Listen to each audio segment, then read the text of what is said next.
How to turn off automatic refresh on the Rednote app. Hey everyone, welcome back to the channel. If you've been using Rednote app and noticed that your app is constantly refreshing automatically, you might want to turn it off to prevent unnecessary updates or interruptions.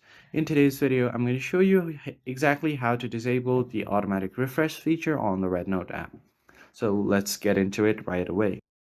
First of all, open up your Rednote app and make sure that you are logged into your account. And once you're in the app, tap on the profile icon located at the bottom right corner. So what I'm talking about is if the automatic refresh is turned on and you open up your settings or whatever and just go back to your home page, it will automatically refresh the content, which might be annoying sometimes because you might want to be trying to find a specific type of content. So just head over to your Me tab, and once you land on your profile, tap the gear icon or tap the hamburger menu to open up your settings. Once you get to your settings page, tap on General Settings, and here under the function, you'll find the Automatic Refresh tab.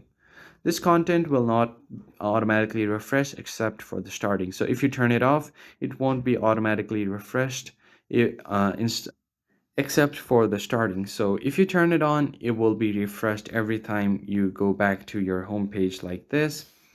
And if you don't want that, you can just toggle it off like this on the general settings. So just turn it off and your automatic refresh will be turned off. I hope you found this helpful. I'll see you on the next one.